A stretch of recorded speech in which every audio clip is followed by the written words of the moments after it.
combination of gearheads, John the Instigator, Derek the Conservative, Will the Builder, Sean the Racer, and maybe a guest. Invite you to listen while we sit down, have a drink, and discuss cars. Learn more and subscribe to the podcast with No Driving Gloves. Time now for the ride. Hey everybody, No Driving Gloves here. We're trying a new system tonight. I didn't quite like the Patreon thing. I don't quite like the YouTube thing. We're going to go with a attempt at live streaming. We're going to see how this works out tonight. So it's just Derek and I tonight. We're going to see how this episode goes. You won't be able to see this live stream. We're doing some testing with it, and we're just going to have to live with it and see, again, what's happening. So what's going on tonight with you, Derek? Anything exciting? Anything spectacular? All the better they can't see us tonight, John. I'm not wearing my, tuxedo and bow tie, so I'd be highly disappointed if this was our inaugural live stream. I wasn't dressed for. Could be our inaugural live stream if we wanted it to be. Well, we don't. We're not dressed for Yeah, that's one thing. We're going to probably have to start doing this show with pants on and everything else. Exactly. Hey, we're making the best of the pandemic, right? Everybody's moving to all these Zoom meetings and online things. So, hey, why not take No Driving Gloves into the virtual live streaming? We got to give it a try. Actually, that brings up a great, well, I should answer your question. I'm doing spectacular tonight. I'm just living life and having fun at work. So working on cars in the garage here at home, and excited to get my new shop built, which should be happening in the next month and a half, I'm hoping. And then I'll be able to work on even more of the cars. I won't be crammed in a two and a half car garage anymore. I'll be up to a 30 by 45 pole barn to do what I really need to. So things are going good. So a 6-car garage. Well, it's going 14-foot wall height, so 12 you got to add in the lifts. Must be nice. Money must be flowing up there in Bowling Green. We don't need to talk about that. Let's get on to a different topic.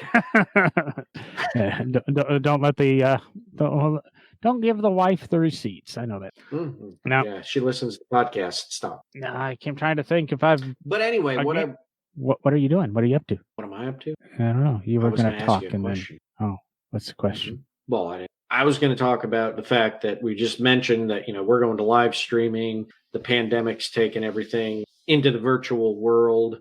And I think one of the things we haven't talked about yet on the show that is somewhat new due to the world is thoughts on online car shows that are.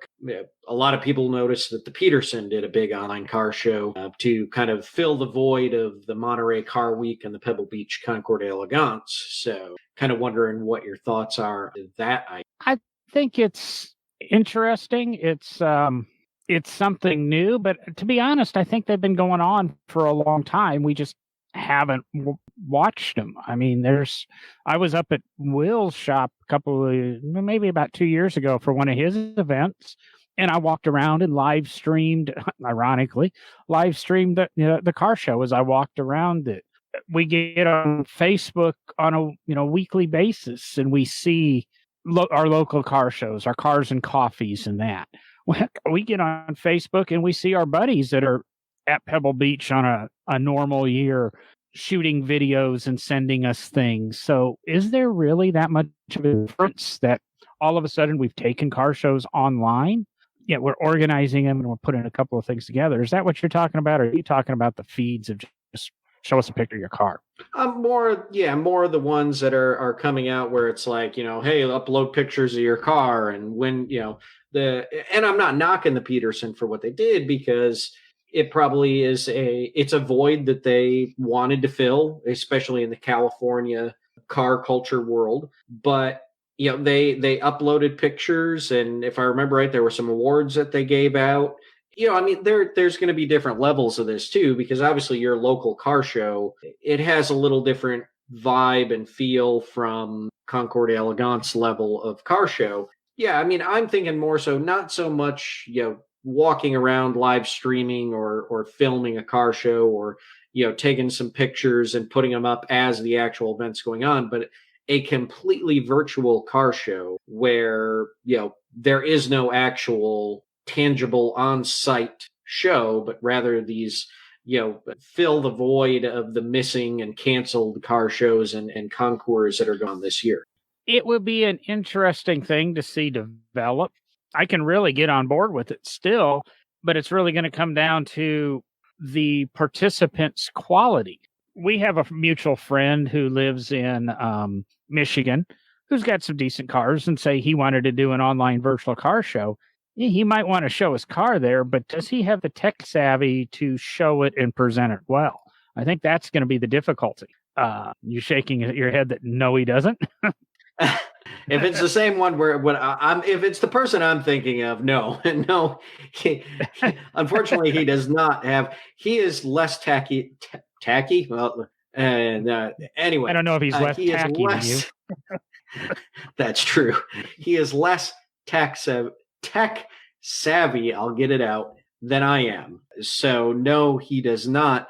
And that brings up an interesting kind of jumping off point in my mind, which is, at these concours and stuff, a lot of the people that own these cars are from the elderly generation and are not that tech savvy. So what is the impact there now that you bring that up? Well, I think you have that instantly pops in my mind is the Ford GT purchase application process that they did for the 17 GTs, that you had to submit a video of basically your car collection in that. And, Ford got 5,000 of these videos.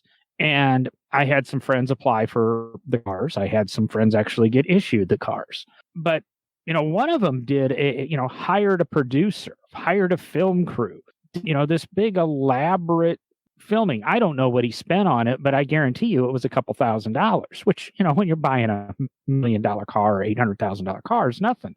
And then somebody else, films it with his GoPro or his iPhone and presents it. I don't know how you're going to properly judge unless, say, the Evergreen Car Show or Evergreen Concours has these entries and everybody submits a video. There's one thing. Or do they send, we're going to have 100 entries or we're accepting 100 cars. Do they send a film crew to film all 100 cars? Because even if you are tech savvy, and I know a guy that owns an internet company, there's no way in the world you're going to get him to take 5 minutes to shoot a quality video of his, car. I know somebody else who owns, a major media company and he's one of the top or wealthiest people in the state of Alabama. He's never going to take the time. He's never going to put the money, into the video shoot. He's not going to see that. Yeah.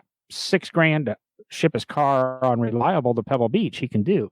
But if he's not going to pay $6,000 to present his car. So yeah, I think the video aspect and being able to judge will be difficult. I think we'll get a lot better cars and a lot better presentations. Interesting take. Like I say, and I think I kind of agree with you for sure on that one, John, which is, I think for the concours level shows, it's going to be extremely difficult to pull off something that is anywhere remotely near like the, actual in-person show. Like you say, just because you can't provide even a video that is the quality of seeing the car in person. So judging is going to be extremely difficult. And like you say, most people aren't tech savvy enough to, get good video and good stories about their cars like they're able to when they're on the field. So, I think it's one of those that for the smaller car shows, the local car shows, I belong obviously to a lot of different car groups on, social media, Facebook specifically, and, a number of the Corvette ones that I involved in. I mean, they do some cool stuff. I mean, they'll throw up a, weekend car show or something and folks will post pictures of their Corvettes and, it's more for fun and, the hobby at that level. And I guess, maybe I should reserve some of my thoughts on different levels of car shows. But, I think when you get to the concours level, it's also not the same, the same feeling and the same goal in the car show as it is when you're just kind of the local level, or the club level of car shows, let's call them, that can be held online. It's two real different worlds in what the purposes of the shows are. I agree with you on that. I think it's the local level. Yeah, I think online virtual, it's great. Let's get a whole bunch of guys. We get on Facebook, and let's, live stream as we walk around our garage and talk about our cars and things like that. And that I really could go for, because it'll be something that comes up later. But I haven't attended, and you and I recently talked about this. I haven't attended a car show since March, any car event or anything, just because of obviously what's going on in the world and my beliefs on it, which differ greatly from others. But I go with the Saturday night stuff. But on a Concours level, if we're going to go to virtual, or we're going to start, and who knows, and here I am playing with this new business venture and new media production and podcast production and video production and things like that. Maybe that's a whole new avenue that gets me back into the car world, that I start filming for some of the concours and start producing videos for them. And we have online concours, and like I said earlier, it takes us a year to put the show together.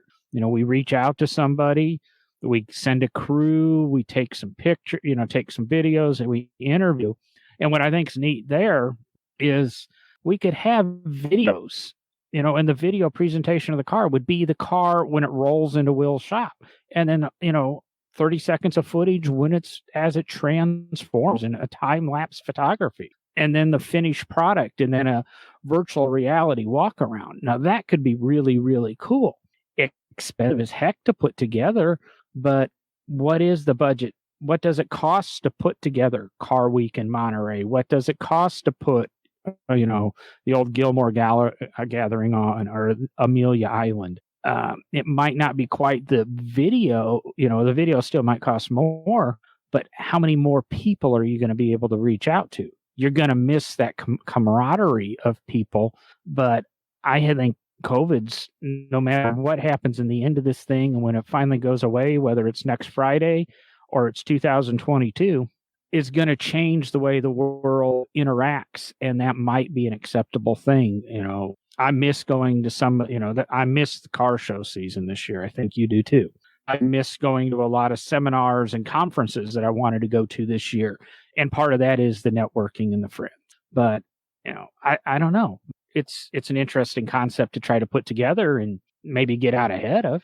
Yeah, certainly. And yeah, I agree with you. I mean, I think it's wearing on all of us that are in the hobby and any of the professions that revolve around the auto industry, be it the classic and antique car world or the new car world. A lot of us are just kind of like, man, we haven't been able to go out, and a lot of us, we have friends all over the country, all over the world, that we come together at a lot of these big events. Of course, the last show I was at this year was Amelia Island.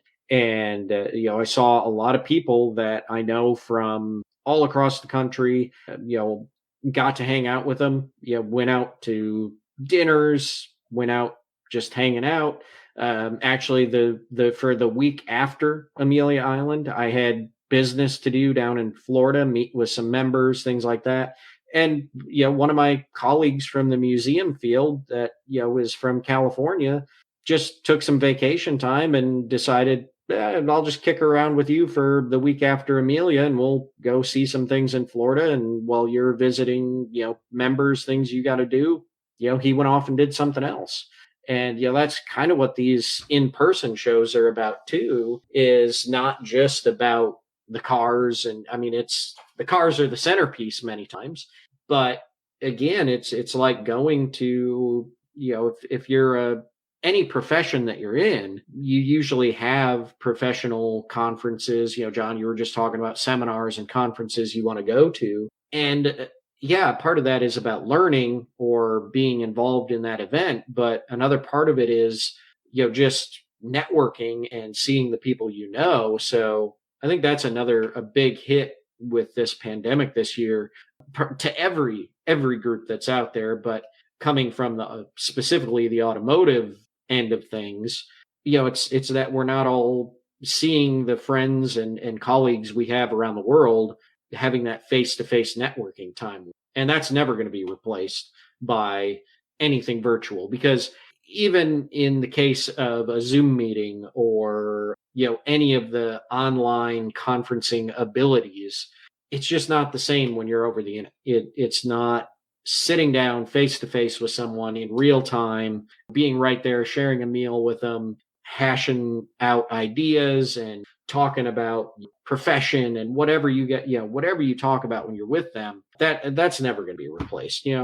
I call my friends now, the people, in my profession, my colleagues, and, John, we sit down, sometimes Will's here, sometimes Sean's here, and, it's still not the same as when I drive down to Birmingham and we get together at a restaurant, or we pop over to Will's shop or something, and there's just a difference in how that all plays out. Oh, I totally agree with you. And again, take for instance, you're talking the Amelia Island and that, and I'm talking some conferences or the Lotus Owners Gathering. You miss out on that interaction. Is okay, yeah, we're going to have a Zoom meeting, and like you said, oh, I'm going to be on it, and Derek's going to be on it, and Sean's going to be on it, Will's going to be on it, and we're going to have a guest. We're going to have Matt Farrell. We're going to have Courtney Hanson. Whatever.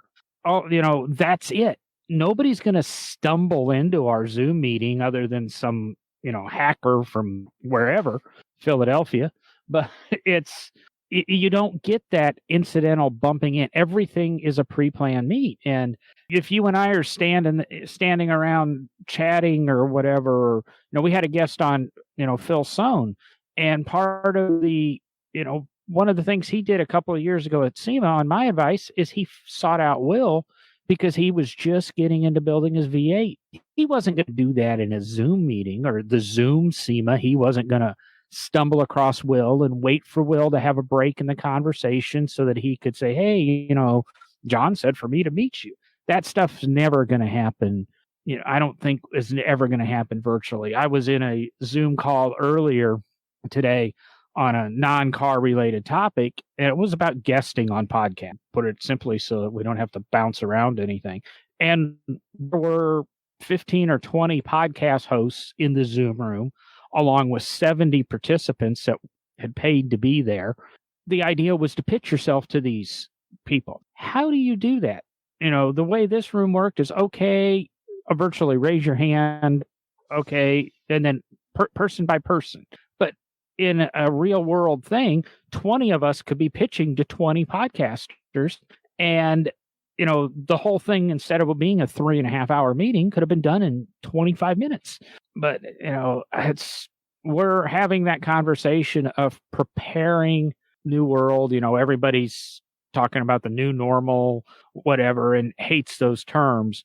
But reality is, like I said 10 minutes ago, no matter when this pandemic ends, the world's going to be different.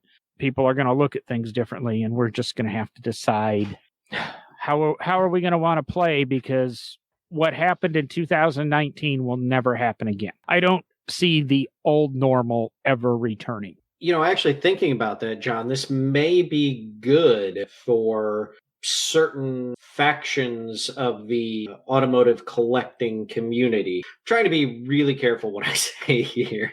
Maybe, possibly, might help out in the idea of not just going somewhere and parking a bunch of cars on a field, but maybe it lends itself more to, hey, social distancing. Why don't we all get in our cars and maybe do a tour and drive through the countryside and actually have the cars out doing what they were always in to do, and be driving around, actually touring and seeing things. And don't get me wrong, a lot of the shows do a tour. This may encourage more and more of that to happen, because it will give you the opportunity to be actually socially distanced from the other folks that are in the event with you. And like you said, I'm trying to think, when we had Tom Cotter on, and over the summer he was doing, and I don't know if he was the formation, and I thought about doing it in Birmingham, because most of our big cities have the 865, 459, 465, whatever ring roads that go around the city, the big interstates. And they were doing a tour. You just get on the interstate and drive around the city, and people could get on at whatever exit, they could get off at whatever exit.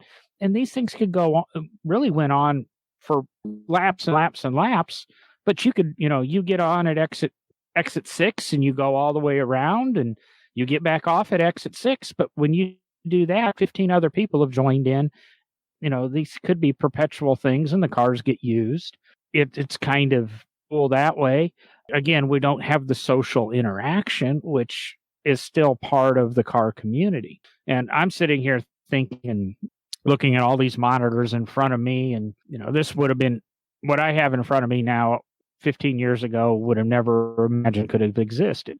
And then I'm thinking that in just the other or next room over, we've got the, 16-year-old and the 12-year-old playing on their computers in their own world with 15 other people and having that communication and that talking and people bouncing in and out. So what I might have said about you're never going to be able to bump into people, if all of a sudden we had a Minecraft, say, I don't even think they play Minecraft anymore, but a Minecraft, say, car show. And then you just show up with your, figure out the program so that you have your avatar, an actual picture of your car and not some 16 pixel thing. And you're there with a little, headshot of you and you're there hanging out. Other people can come and go out of this quote game chat room. It could be interesting. I mean, I remember my CRX community in the mid 90s was the CRX forum on the internet, on my web TV unit. That's how I got into the internet.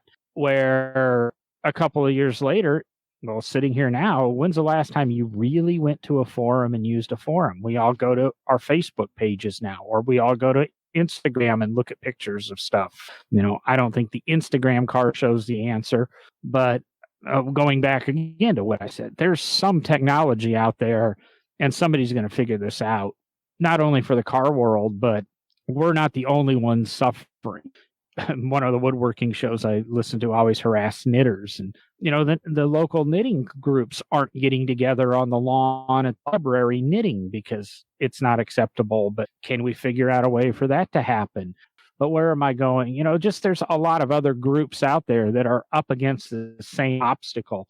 And I have found that I narrow my thoughts are all about the car world. And, Zara's thoughts are all about education and how this is affecting education. And again, the kids going back to school and remote learning.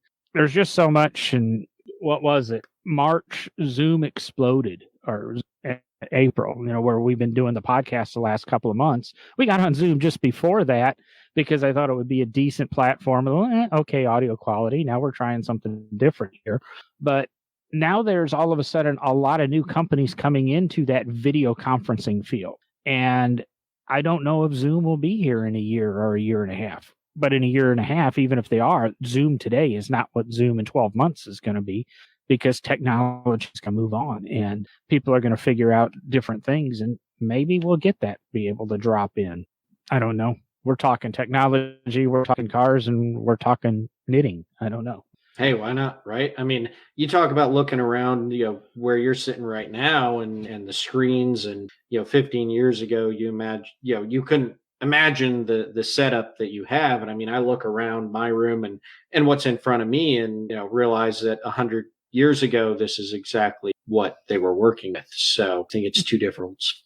Yeah, 100 years ago, I'm sure they had an HP laptop in front of them and an Audio Technica and a microphone and headphones. Okay, aside from the laptop, but they did have the mechanical clock in the background. Yes, I mean, yes, the clock, the secretary, the arts and crafts secretary that I use as a desk, the phonograph that I don't even know you probably know that I wound up getting a couple months ago. I have a crank phonograph behind me. Isn't that called a Victrola? Victrola, yeah. Well, Victrola use a drum and a phonograph uses the vinyl. I don't know. Yes. 100-year-old leather. There's couch. another one. You The know, record clubs. I go modern. The record clubs now all of a sudden, instead of sitting around and listening to their turntables, are sitting around connecting their USB turntables and now listening to their old vinyl digitally as a group. It's kind of an interesting thought if you think about it. I mean, really, if you want to talk about preservation of historic albums and cylinders and things like that, you're right on track. Digitization. We're not talking about cars anymore. No, we totally drifted on. But that's okay because it all goes back to the car world. This is how I get messages during podcasting. It's not text. It's not anything, fancy and modern. It's a handwritten note. Well, that's because you don't have a studio like I do that has doors and they're afraid to open the door on the wrath that I would unleash, which also explains frequent relation. Yeah, but you're locked into this one now, John. Quite possibly. I'm a professional podcaster. We don't make any money. So it says so on my LinkedIn. There you go. So what have you been up to in the car world? Now that we've completely spent half the show or more on virtual car shows, what's next? Oh, what am I up to in the car world? I recently consulted with my stepsister, and she parted with a 74 Pontiac Catalina. Had 4,200 miles on it. It was a four-door, bought brand new by my great uncle, Wally. My stepsister had actually used it as her wedding car back in 2002, I think she might have got married in. Somewhere right around there. Yeah, I know I lived in Virginia. Probably about 2000. She parted with that, sold it to a gentleman, paid cash for it. Unfortunately, it's probably on 24s or 26s by now, but being used and not sitting in her garage decaying away, and that move has made me really rethink my 62 Chrysler. Actually, I think Will wants that, doesn't he? I'd love to part with it to Will. He could get a client to pick it up for him. If I could see myself wanting to put $20,000 into it, and that's the whole thing, is if all of a sudden I have an extra $20,000, I'd love to send it up to Will, tell him to put some hydraulics on it, make the damn thing run, not hydraulics, air suspension, and go ahead and I could use it. But I don't know if I'm ever going to want to part with $20,000 to do that, and I'm doing a disservice to the car. I probably could use the working capital.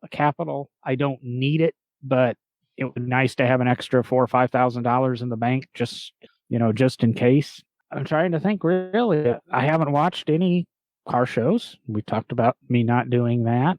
It's kind of sad because we should probably be actually watching our co-host's show to at least give him some support in what he's doing in reality TV. If our co-host would let us know if his show is actually airing, I might watch it. I probably would watch it. I mean, he does have an attractive co-host. Yeah, and I'll be honest, what your question to me is a question that I've been thinking of myself. Is here I am on this car podcast with bunches and bunches of people listening, and cars are not the priority in my life anymore. It's building this new business, and I'd love to be producing 6 or 7 car podcast shows. If you're interested in a car podcast show, look up jlewisproductions.com and talk to me. However, those shows cannot have more viewership gloves. Actually, that wouldn't be a hard thing to overcome.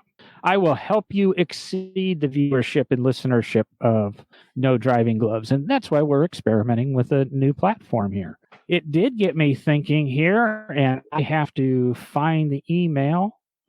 While you're looking for that email, John, I will say that possibly you branching out into a non-automotive sector and allowing automobiles to go back to being almost a hobby for you rather than a job may give you a different perspective on the automotive. And I'm looking forward to that because about 13, 14 years ago, I got into the same boat where I was a couple of years ago when I decided to leave the Barber Museum.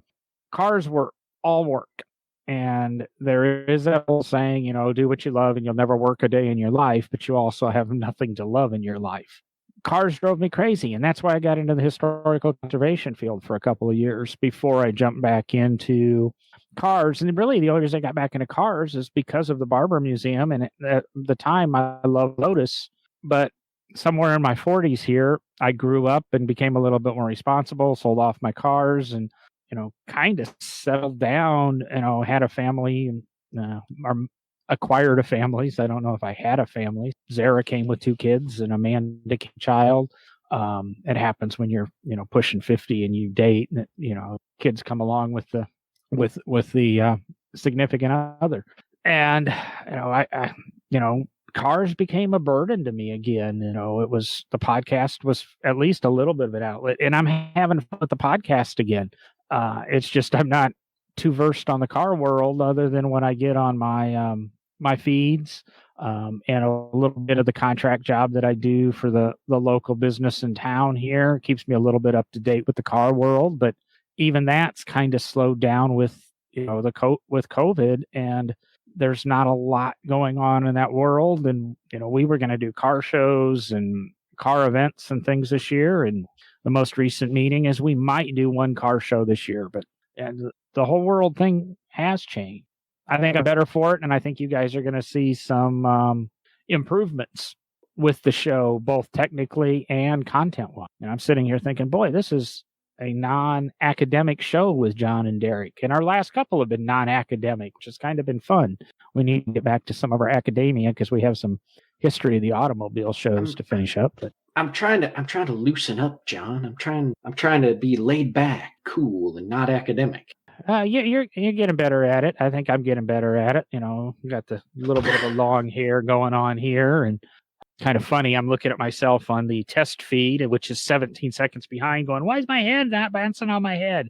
Because I'm at another screen now. I pulled up the spreadsheet of all the entries for the Wheel Hub contest, which ended, we're recording on the 26th. That Wheel Hub contest ended on the 24th.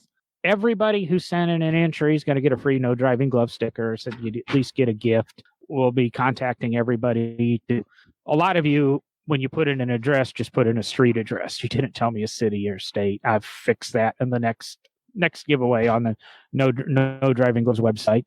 The winner, who's going to get a package mailed to them by the time this officially airs audio-wise. Streaming's going to be a little different. Derek's showing some of the Truck Hub magazine right now. But if I can figure out how the camera worked. You're going to get a copy of Wheel Hub. You're going to get a Truck Hub, and you're going to get a copy of Mustang Hub. They're the demo copies that were provided to me. I looked through them, so they're lightly used. They look brand new. We have a listener, Adam Kahn. You are the winner of that little package, and I don't know what its real value is, $50, $60 maybe. I don't know what the actual per issue price is for Truck Hub. All I know is you still go use the code GLOVES at, wheelhubmag.com and subscribe and get 20% off. So go back, listen to the episode, use the code GLOVES and get yourself a subscription, 20% off, say a couple of bucks there. And just to let everybody know, they didn't pay us to be on the show. They did it, they just said, hey, can we come on the show and talk about our magazine? And because they're putting out a truck magazine. And as Derek said on one of his Corvette podcasts, Cars Yeah with Mark Green, which hopefully Mark will be a guest with us in the near future. He said I was the mini truck guy. And I guess when I finally guest on Mark Green's show, and he asks me what dream car could he get me? Let's go 88 Mazda convertible Trucksarossa kit. There you go. Hey, I had to label you. I had to label you, John. I had to label you. So, mini truck guy. Mini truck. All the things in the world, mini truck guy. You could have labeled me a Lotus guy. Mark used to race a Lotus and a Lotus 18 Junior. He sprung it on me, and I wasn't prepared for that question. Yeah, you've gotten better on the more recent podcast appearances, which, why don't you tell the listeners, you were on Mark Green's show about a month ago, and you've been on 2 other podcasts since, and I believe your director's been on another. Do you want to plug other podcasts? Because that's one way I find a lot of podcasts is when podcasts recommend other podcasts. So I was on Cars Yeah, as John just mentioned, and mentions, I'm pretty sure every episode of No Driving Gloves since then, because he always has to bring up the mini truck thing. And then I was on the Collector Car podcast with Greg Stanley. That right? Then I was on the Corvette Today podcast. That was I mean a number of folks from the Corvette Museum obviously have been on that podcast to talk about the Corvette Museum, what we do there for the Corvette world. President and CEO Sean Preston was on there. NCM insurance agent Adam Boca was on there. Myself most recently on there, and then I believe a couple more of the staff are going to be on in the future to talk about the museum and what we're doing. Well, it's good to have you out there. I'm working on setting up a couple of guest appearances. I'll let you know how that closes out. But again, it's a little tough because I'm not a car guy anymore. I'm a podcast producer, and there's 8,000 of us trying to get out on podcast. Fortunately, there's a 1.4 million podcasts now. Just a podcast statistic. Million. In March, there were 900,000 podcasts. By mid-April, there were 1.2 million podcasts. And as of like August 15th, there's like 1.48 million podcasts. Now, the crazy thing is only about 300,000 of them are active. So there's a lot of content out there, but not a lot of active podcasts. And when you compare it to blogs, those, the most recent ranking by one of the companies that I use to give us a little consistency, we were 149, number 149 of the automotive podcasts on iTunes. We have been as high as number 47, which I think is a lot for, three guys from not a media background, doing a show. We really appreciate the listeners and the downloads. And we're on another topic. We're going to have a record download month again. We've had a very good, with the exception of 1 month, the last 6 months, we've been almost had record downloads every month. And it's a goal we've been achieving. And now that we've got that, I'm going to start pushing the guys harder. I got a new number that we want to work for every month. But we're very pleased with the download numbers. And I'm really happy to say out of 1.4 million podcasts out there, or 380,000 podcasts, we're in the top 50% of listeners. We're solid, and I'm happy for the note. But I don't know, is there anything else to be added to tonight, Derek, or do we want to kind of call it quits? I think we've chatted a lot about cars, and we've chatted a lot about things. I think honestly, I think it's one of our better episodes in a while. And if the listeners, we'll see what the listeners think, because if the listeners give us some feedback, I think this actually went well enough that we have test streamed this to a Facebook page that I am the only fan of. But when the show goes live, we might go ahead and share the stream to the No Driving Gloves Facebook page too. I don't, Derek's not too hideous, but I think all's went well tonight. Wanted to wear my tux. Wanted to wear my tux for the inaugural episode. Well, listens. That's what matters. And I mean, if I had known, there could have been a Zamboni in the background. I would have worked it out. We really need to figure out the Zamboni thing and broadcast from a Zamboni, or maybe a hockey. All of a sudden, as much as I hate the show anymore, and it's not called that show anymore. You hate our show? No, I was going to say it's a. Now I forgot what the name of the show was, and it's now called the Grand Tour. But I was saying we should probably broadcast from a hockey rink, and then we can get some cars out there and play on the ice. We probably destroy that's what we do. We get a bunch of little Tykes cars. Cost us a lot more money than that. Would be fun if we get little Tykes cars and get out there and race the Zamboni. Get little electric Barbie Jeeps and the Porsches, and I believe there is a Corvette out there.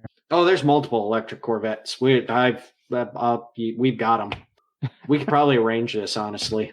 The closest one to me is Nashville, the Predators. You don't have a local Bowling Green hockey team? I don't think so. There's got to be a hockey rink in Kentucky somewhere. But we'll worry about that. That's sports. If any of our sports-loving fans want to tell us, I'll look around. let us know. I doubt if we end up putting that one. Yeah, if any of the listeners work at an ice rink near Birmingham, Alabama, or Bowling Green, Kentucky, and you could work it out to where we could race the Zamboni with the electric Corvettes, that's awesome. if it wasn't for COVID, I'd say anywhere in the country. But yeah, if you're in that vicinity, I'd go to Atlanta or well, if you have access, let us know, and we might try to figure out how to get there. It doesn't have to just be Nashville, Birmingham, Bowling Green. Reasonable drive. And I know some of you who listen are in the Huntsville area, and Zara and I both contributed a little bit of money to keep your hockey team. So keep that in mind. That $25 we contributed to that $1.5 million. That should get us permission to drag race your Zamboni. With that, Derek, I think I'm going to cue up the outro. Yeah, it's a Huntsville. UAH, University of Alabama at Huntsville, has a hockey team. Zara and I went to a game every year when we've been together. We would have went to one this year, except COVID. I just need to get a shirt that says, "Cause COVID." That explains 2000. But I'm going to get queuing up the outro music. Yeah, they probably make it. They do what? We're out. Yeah, let's see how long this outro music takes to play. My fast computer here.